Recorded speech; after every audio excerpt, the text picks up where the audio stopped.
than or equal to the U.S. EPA's action level than any other state in the U.S. So on an average, the homes in Iowa have a higher level. In fact, 5 out of 7 homes have levels above 4.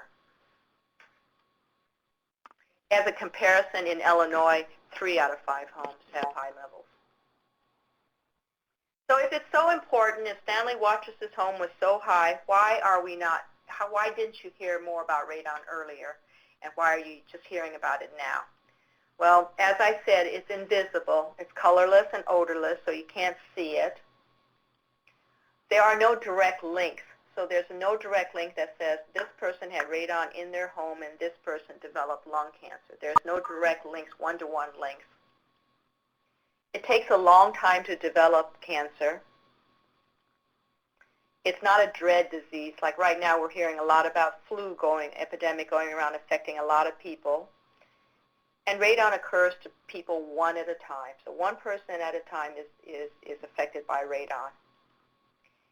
It does not affect children any more than it affects elderly. A lot of diseases affect children and elderly, and we hear a lot about it, but radon does not have effect on children any more than it does on adults. They think it's linked to something that you would do voluntarily. So you chose to smoke, and so therefore you have radon. You chose to live in a home, and so therefore you have radon. So it's perceived as a voluntary risk. And sometimes it's not in the news, although this month we're kind of inundated with radon news because it's Radon Action Month. And you need these sensory reminders to kind of remind ourselves about radon since we can't see it or taste it or smell it. So here's a picture of a house that's sitting nicely, and you can see the ground underneath the house, and you can see where the radon is coming up. It's coming up through the groundwater, and it's in our water streams. It's coming up through the soil air, and it's coming up and just hitting the ground. It's hitting the indoor air. It's coming into our basements, and it's coming and concentrating inside the homes, and then it's also affecting outdoor air. Again, the levels are different depending upon where the radium or the radon comes up. In groundwater, most of the times there is not a concern, as much of a concern, because you have to have very, very high levels of radium or radon in the groundwater or in the well water to be affected. Most of the concerns we have are inhalation. So if you drink the water, it's usually not as much of a concern as if you inhale the water. If you live on city water, any type of water that's treated, the treatment process will remove, the aeration will remove the radon. As I said, it comes from uranium and the earth, and uranium is a solid material. In fact, they mine for uranium. And then this uranium will decay into radium-226, which is, again, a solid material.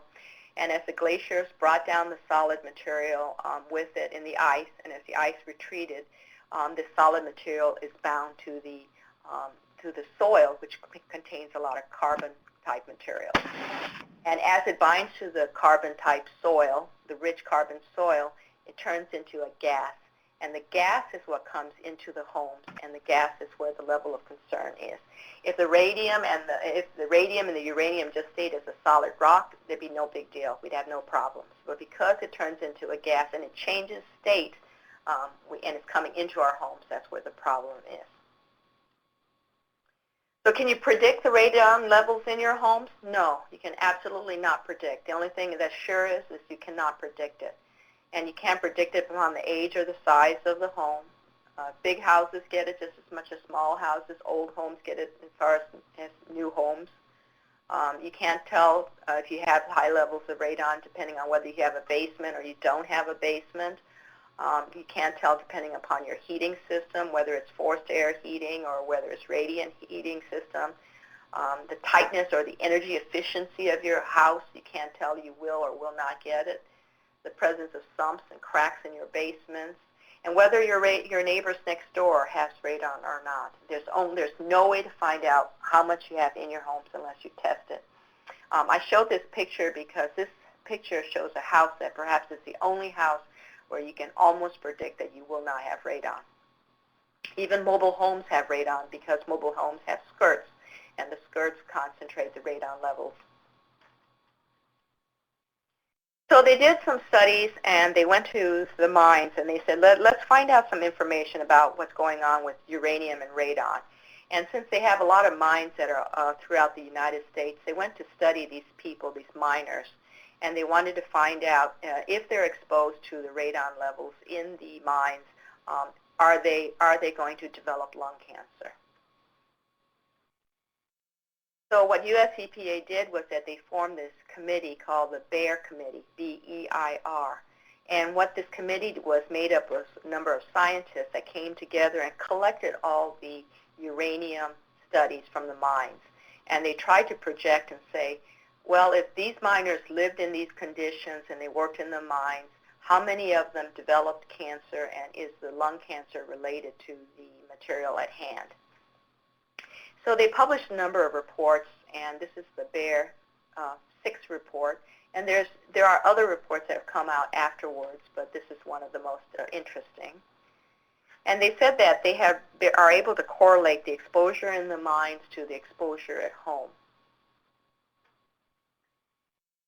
They said that 11,000 people die of lung cancer every year, and a quarter of them were non-smokers. They said at lower levels, they don't know exactly what happens with radon and the effect on lung cancer, but the miners were exposed to higher levels. And they said that radon is the second leading cause of lung cancer after cigarette smoking. Now, the Surgeon General came in afterwards and took that same sentence and converted it to radon is the leading cause of lung cancer in non-smokers. So you can say it either way. They said it can't be completely eliminated from homes because it's naturally occurring. Even if you got rid of all the radon, it's going to naturally decay, and you'll have more radon. And of all the deaths that are attributable to radon, perhaps a third of them could be reduced by getting rid of the radon. And then that smoking was a major factor in causing the problem. So if you look at the study, you came up with a number of good correlations, but there were some problems with this study, and the problem being that the miners were exposed to much higher levels of radium and uranium and radon in the mines. Majority of the miners were already smokers, so they had another impact.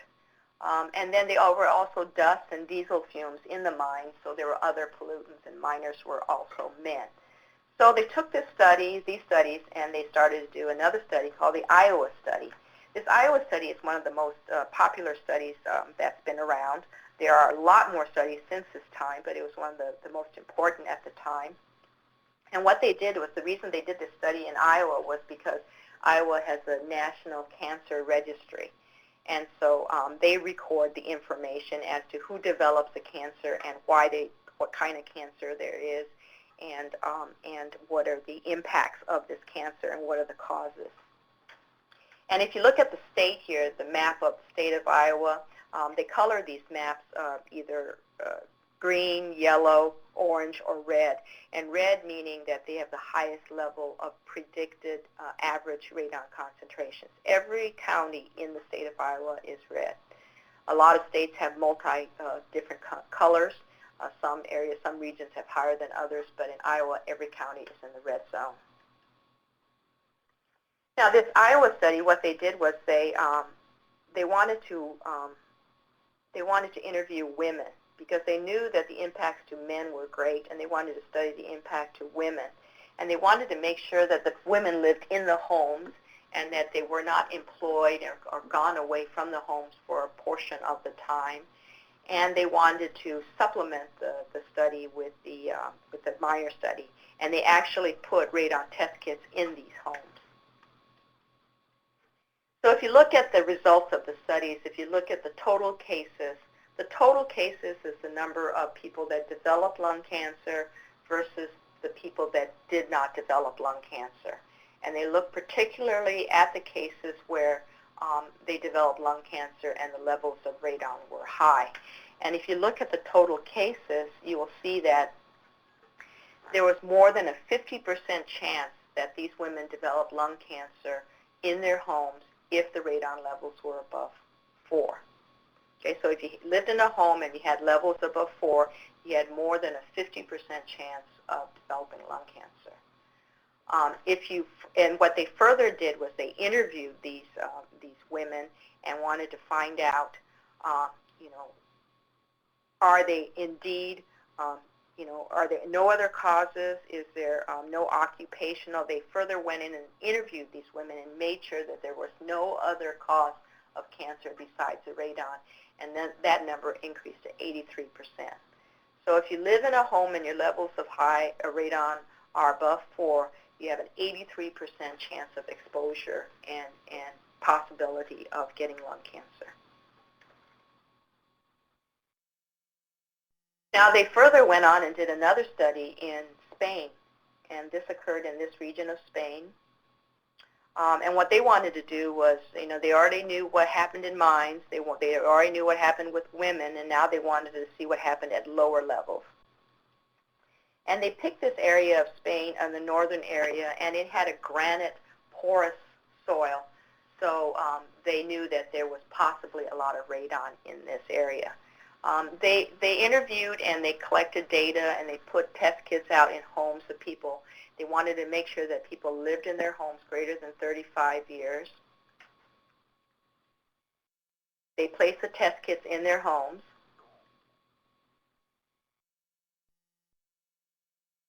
And in a quarter of the homes, the levels were in excess of the U.S. EPA action level of 4. And they wanted to make sure that the ones that did develop the lung cancer, it was a lung cancer, it was not any other type of cancer. They wanted to make sure that there was no occupational causes of the cancer. They wanted to make sure that the radiation exposure that these people were subject to was pretty low or non-existent. So this data this is a table that summarizes. It's kind of a lot of information, but I want to explain this to you in detail. If you look at the radon concentration in the home of 0.0 to 0.9, if you look at the number of cases and the number of controls, what they're trying to tell you is the analysis is at 1-to-1 odds, meaning that if your levels are below 9, the odds of getting lung cancer from radon was, you know, practically equal. You could get it, you could not get it. There is no correlation between the two. However, if the levels increase to 1 to 1.4, the odds of developing lung cancer from radon at the levels of 1 to 1.4 was almost 3 times increased. If you look at 1.5 to 3.9, it's a little bit closer to 3 times.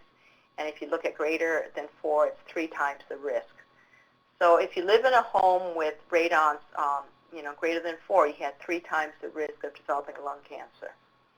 Now, remember the number we use is 4, but what this study tried to show was that even at 1 to 3.9 picocuries per liter, you still have a pretty significant risk. U.S. EPA uses the level of 4. Canada and the other countries have developed the have downgraded the number, reduced the number down to 2.7 picocuries per liter. Now they looked at the same data for smokers versus non-smokers, and if you look at the red area for the non-smokers, if you have concentrations of 0 to 0.9 or greater than 1, your odds of developing lung cancer are 20 to 46 times greater. 20 to 46 times greater. Now that sounds to me like a sure bet that you will get lung cancer if you have radon in your home and you are a smoker. Now smoking is voluntary, and there's other things that causes lung cancer: air pollution, lung disease, your family predisposition to cancer, asbestos. There are other things that causes cancer. Radon is not the only thing. In these studies, they tried to rule out the other factors that cause cancer.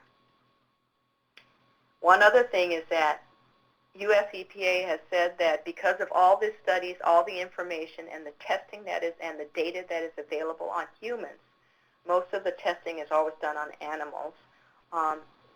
Radon is classified as a Group A known human carcinogen. And it takes a lot for something to be classified in this category. If you look at the number of chemicals that are classified A, B, C, D, E, A is a very, very small category. So we know it's radioactive, and now we know it's a carcinogen. You've got two things. Did you know that more people die each year from lung cancer than from breast, prostate, or colorectal cancers combined? And if you look at the numbers, I'm trying to show you here that lung cancer far exceeds any other type of cancers. One main reason is because a lot of the lung cancer research is underfunded, because the perception is that it's a voluntary risk that's associated with cigarette smoking. You're more likely to die at home from radon than from drowning or accidental fires.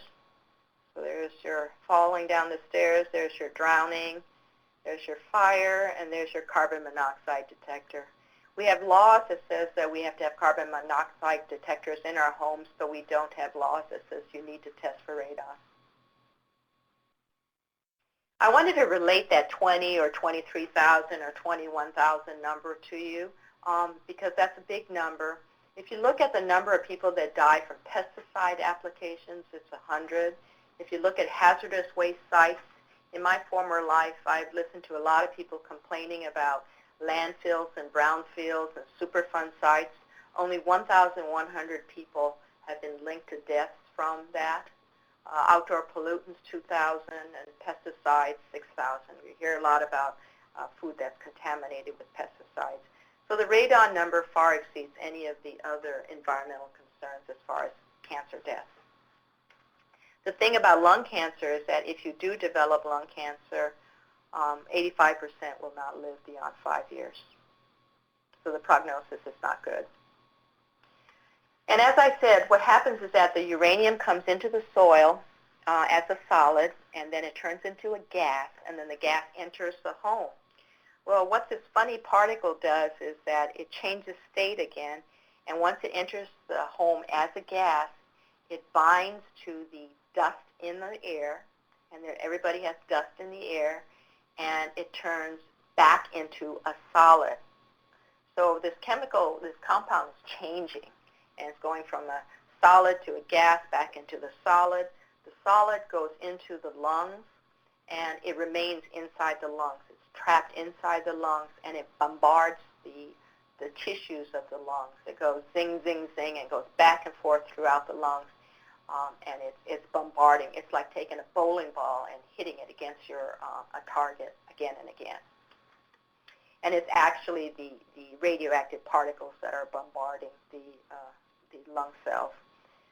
A couple of things can happen when it bombards the cell. The best thing that can happen is it just kills the cell. You know, so you have a few cells that are killed in your lungs. No big deal. You'll grow new cells. The worst thing that could happen is that it breaks the DNA, which are in the cells. And when it breaks the DNA, it causes cancer, which is actually a misfunctioning of the DNA. And it causes lung cancer, and it causes effects on the cancer suppressant genes. So it does a lot of other things besides just harming the cell. Harming the cell is probably the best thing it could do. Now, are you going to get cancer just because you breathe in the radon levels at 4 or 2.7? It's not an easy answer because it depends on the concentration. Now, I might be susceptible to concentrations of 4, 5, 6. You might be susceptible to concentrations of 2. So it depends on the person. It depends on how long I've been breathing in that radon-laden air and my genetics. So if you take those 3 factors and the radon, then you can find out whether you're going to have cancer. It's kind of like similar to taking a bullseye and a dart and saying, well, if I throw the dart one at a time, will I develop cancer? Will I hit the bullseye? Yes, I might hit it in one at a time. But if I throw a handful of darts at a time, meaning the high concentration, I have no genetic cells protecting me. I've been breathing a long time, so if I throw multiple darts at the bullseye, you know it's going to hit. You know it's going to hit sometime sooner or later. Usually a 15 to 20 year, 10 to 15 year incubation period is required to develop the cancer. This is a graph that shows the amount of exposure that we are exposed to radioactive material normally. The red area is the radon levels. This is at 37% of the whole amount of exposure that a person is exposed to in their lifetime. This 37% used to be much higher, used to be in the 70s.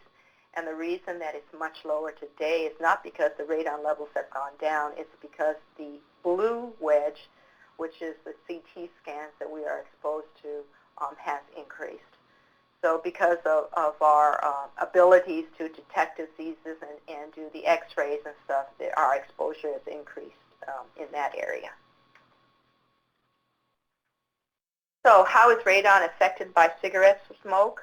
As I mentioned, the gas attaches to the dust particles, and if you're a smoker in a home, you probably have 600 times as much dust as a non-smoker. So you have more of a potential to breathe in the solid particles. This is a decay chain I'm showing you again. And basically radon is converted to the two orange elements, which are the decay products, the polonium, the lead, the bismuth, and the other secondary polonium. And all of these four in the orange are what's bombarding your tissues. And then eventually it'll turn into lead-206, which is a very stable compound, and nothing will happen with the lead-206. But I wanted you to imagine some tobacco plants growing in a field, and they're growing in the ground. There's no house above it. It's just in the soil. And as the uranium is underneath the tobacco field, the same decay chain is going on that's occurring in your house. Except this time what's happening is the lead-210 and the polonium-210 is binding to the tobacco leaves. And as we process the tobacco leaves and we cure and dry the tobacco leaves, because the lead-210 and the polonium-210 can stay 22 years to 138 days, they're trapped by the leaves. And as we smoke, in addition to the dust and the chemicals that are in the cigarettes, we also have radioactive components, and you also have radon in your homes. So you can imagine why it's 20 to 46 times higher the odds of developing lung cancer if you're a smoker. So what are the radon points of entry? Well, all radon cannot be removed because it's naturally occurring. Outdoor levels are 1, 1.2. You probably won't be able to remove more than that in your home. It's easy to prevent, and prevention is called radon-resistant new construction. You build a home with RRNC, and you can prevent it. But the points of entry, if you look at the entry points, you have it in the soil, it's coming in the water, and it's coming in through the cracks and holes in your basement. It's coming in through the side walls of your foundation of your house. It's coming in through building materials. It's coming in through the air, through the windows and stuff. So it's coming in a lot of different places.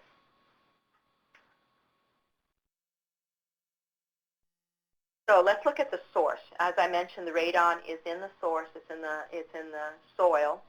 So can we, in a house, can we remove the soil like we would do at a Superfund site? No. Generally, the house is sitting on top of it, so we cannot remove the soil.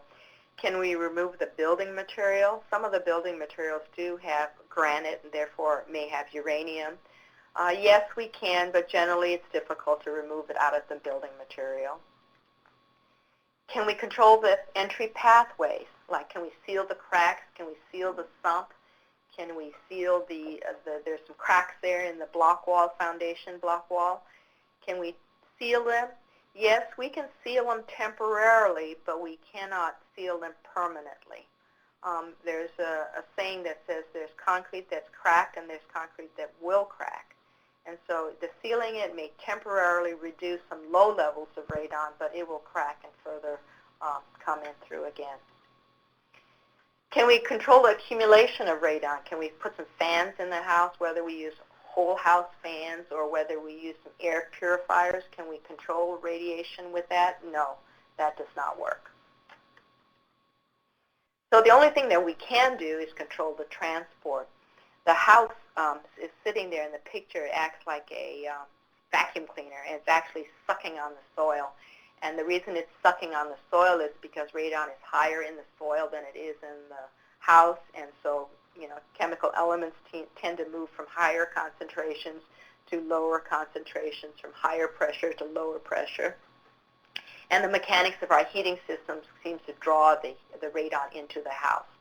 So what we're trying to do when we control radon is to control the route of entry. My next picture will show you. So basically, this is a simple house that's built on a slab, and the radon mitigation system, what that would look like would be drilling out or digging out about 5 gallons of subsoil material through the slab, and you can see that in the white, removing the soil, putting in a riser pipe, which is, you can see the riser pipe, and then installing a fan. And the fan will help to pull the radon, the forces of the natural forces of the house sucking it will be minimized, and the fan and the riser pipe will pull the radon and remove it out the top of the house. These next pictures show different types of suction points because every house is different. This house, for example, has a basement. The previous one had a slab. So in this one, you would have 2 suction points on the furthest to the left. You'd have 2 suction points, and they're routed together. This house needed 2 suction points because maybe the concentrations were higher, or maybe the soil underneath the house was not as permeable, or maybe the house was bigger. So you have 2 suction points, and you have a fan on the side of the house with the vent above the highest eaves of the house. The next picture, they're kind of doing the same thing, but they're routing it through the garage and up the roof. And then the last picture is the same thing, except they're routing it through into the attic. So the mitigation system is simple, but it varies depending upon the house and how the house looks. This is a house with a crawl space, and what you do in a crawl space, generally the house with a crawl space will have an earthen floor. So you put in a plastic barrier on the earthen floor, and you extend your pipe beneath the plastic, and you pull suction with a fan. And what will happen is that the plastic will kind of bow up or pillow up, and you'll have suction, and you'll pull the air from beneath the plastic through the house and then above the house without allowing it to vent in the house. So common elements that you need for all systems, you have to have a fan. And we're not talking a huge fan. These are relatively small fans, and it's just to counter the natural forces. It's a very small fan. Fans last anywhere from 5 to 10 years. Very small energy efficiency, energy penalty. It's about like operating a small light bulb. All cracks and openings in the foundations must be sealed in order to make sure that there are no other entryways for the radon to travel. Other benefits of having a radon system in is that it removes the moisture. If there was a basement, probably the first thing we hear from people is that I don't have that wet, musty smell, and that occurs very quickly within the first 48 hours. You may not have to run the dehumidifier in the basement anymore. Then there's a lot of energy penalties for that. The odors are generally gone, and that's because the mold and the spores are gone. And if there's any chemicals, there are people that do build their homes on near hazardous waste landfills. Any of the chemical smells would also be gone. So it's a serious problem, but it has a simple solution. And it's radioactive, and it's carcinogenic. There is scientific evidence, human evidence, that links radon to lung cancer. It does do a physical damage to the body. Smoking definitely multiplies the effects of radon exposure. And the mitigation methods are relatively easy and simple. Mitigation costs can run anywhere from $1,200, maybe up to $2,000 per home. So Rachel, I'm going to stop there, and before I go into the programs. Sure. If anybody has any questions, if you want to go ahead and just type them into the chat tool, and we can ask Angela. So, and Angela, I don't know if you want to talk a little bit about, like, are there any questions that you get from, just residents at all that are just kind of throw you off a little bit?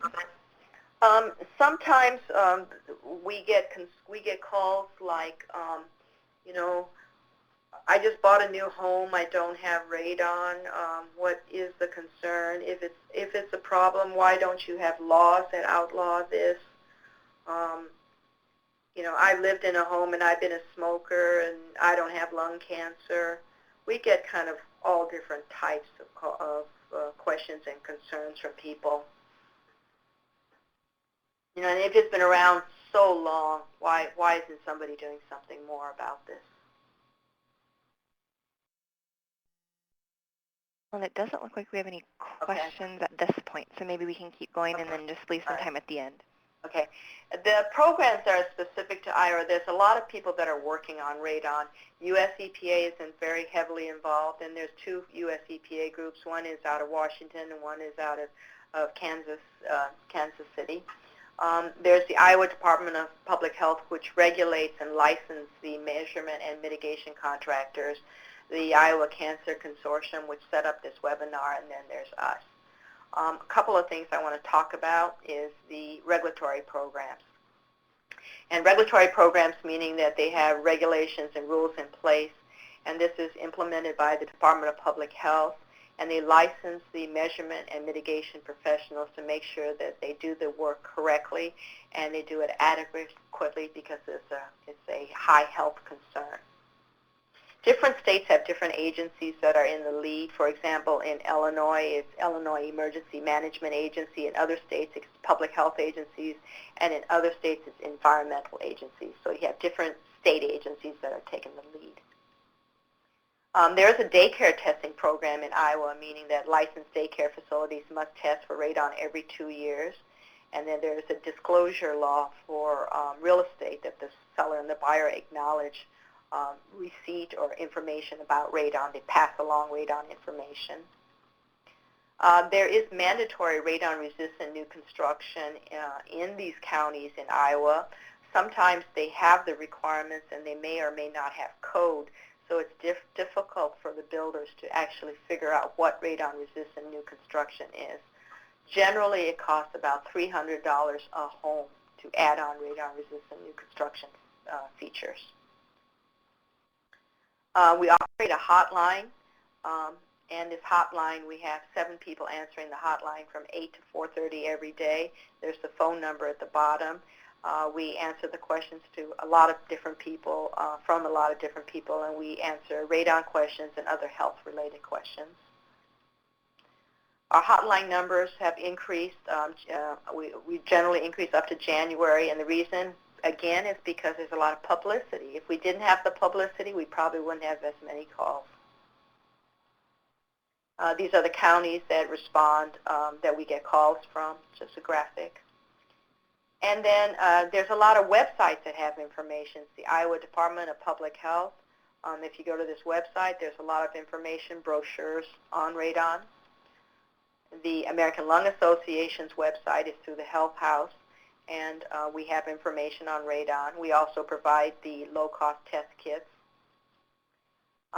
And our test kits we have short-term and long-term test kits, and I wanted to show you the difference. The short-term is 3 to 7 days. It's mainly made up of charcoal. The radon binds to the charcoal and is embedded in the envelope of the charcoal. You mail in the test kit, and then in 1 to 2 weeks you'll get the results either through mail or through the email. And this is what a short-term test kit is. This is a long-term test kit. We provide those also. And this runs from 14 days to 12 months. And it's a true average of the levels in your home. But generally people don't have time. They don't want to wait 3 to 12 months. This is a picture of what happens inside that long-term test kit. It's a very simple device. All there is a little piece of plastic, and the radon goes in there and it pits the plastic, and these are actual pits on the plastic that occurs. And they have a photo multiplier, and they count the number of pits, and they convert that to a concentration level. And then there are radon brochures that are available through our partnerships. Everybody always asks us for brochures and written information on radon. There's a number of, this is the buyers and sellers sheet. And then U.S. EPA has some documents. I want to caution you on the U.S. EPA documents. They're very detailed. They're still current because the science is still the same. However, they have not published a new document since the 80s. They're devoting a lot of their resources to the state and local programs. And we operate a poster contest. You may hear about that, where we work with children to try to educate them on radon. And we give prizes. And I want to finish with some winners of Iowa winners. This is third place, this is second place, and this is first place. And then these children are entered into the national contest, and this is the national contest winners, second place, and first place. And that's my contact information.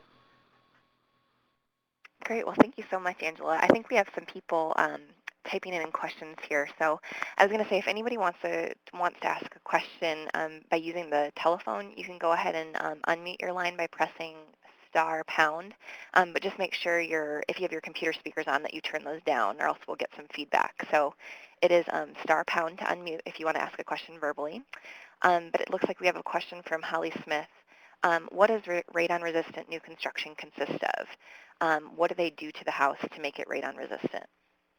Generally, what they do to the house, and it depends on the code, and each state has different code requirements. But for example, in Illinois, we have a law that mandates radon-resistant new construction throughout the state. And what it requires you to do is to put in 4-inch gravel underneath the home. And most homes in the Midwest already require that. It requires a vertical pipe to be installed into the gravel.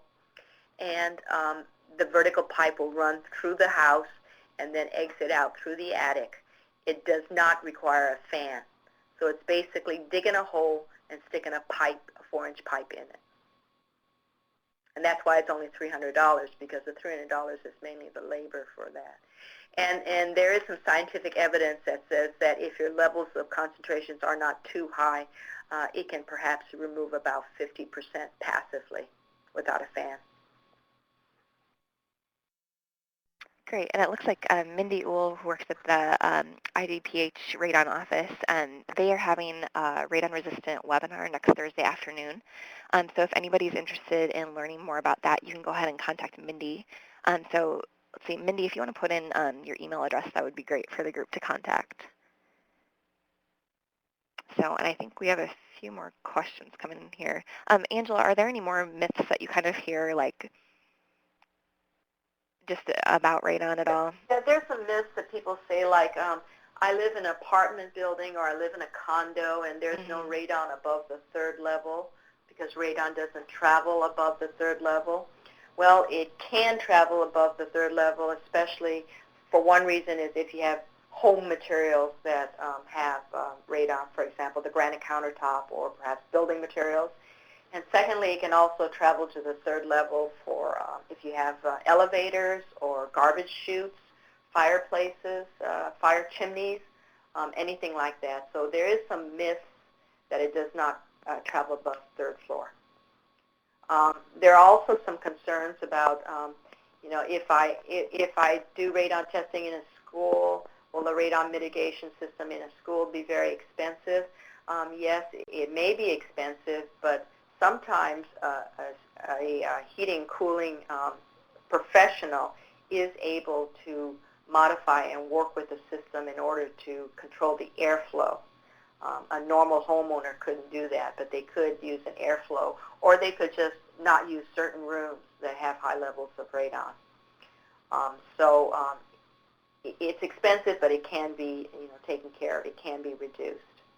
Other myths is that why is radon highest in the winter months? Well, the reason it's highest in the winter months is because generally the ground is frozen, or there may be snow, or there may be rain on the ground, and what happens is that the radon that normally comes up in the air cannot come up through the air, so it's driven more into the homes.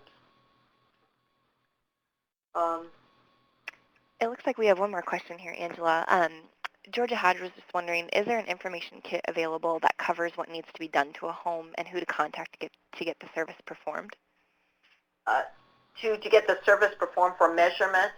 Yeah, there's two ways to do the measurement. One is, you can do it yourself with the home test kits, which are approved by the state agencies and the U.S. EPA, or the Iowa Department of Public Health has a list of certified radon measurement professionals on their website, and you can contact any one of them in the area or around the area, and they will give you a price quote as to how much they will charge to come out and test your home. And the brochures, any of our brochures, public health brochures and our brochures kind of go over that. Great. The realtor and buyer brochure probably is the best, Rachel. Okay. That sounds good. And I don't know, I think we might have had one more person typing in the question here, so we'll kind of save some time for that. Let's see. Earl asked, are the newer high-efficiency furnaces better as far as radon levels are concerned within homes, or does that have anything to do with it? That probably has an indirect effect, but I do not know the direct effect. Okay. Great. Well, does anybody else have any questions at this point? So I know Angela is really great about this, but she included her telephone number and her email address. So if anybody does have any questions that come up in the next few weeks, Angela is great at answering those questions. So feel free to do that. And also on the hotline, too. The radon hotline. So, all right. Well, I just wanted to thank Angela for a great presentation. And a huge thank you to everybody who registered. And I'm sorry for the technical difficulties at the beginning, but it sounds like we had everybody else on. So we hope that you learned a lot today. And we will be sending out a link so that you can take an online evaluation, and that kind of helps us to craft future webinars. So we'd appreciate that if you take a minute to fill it out. So anything else, Angela, that you want to share with the group? Just to answer back on Earl, there's a whole lot of research that's going on right now. We're doing some studies in Illinois where the companies are going in and making the homes more energy efficient, which may or may not include the high efficiency furnaces. And there's some theory and thought that the energy efficiencies will increase the radon levels. And we're trying to prove that right now. Okay, great. Oh, and I think we might have had one more person typing the question. Maybe. Maybe not. Okay, so I was going to say I just sent out the web link. If everybody could just take that evaluation. Again, thank you so much, Angela. If you have any questions, please contact her or the Radon Hotline. And make sure you check out this recording and additional capacity building webinars at www.canceroiowa.org. So thank you, everybody, and hope that you have a great week. Bye-bye. Bye. Bye-bye.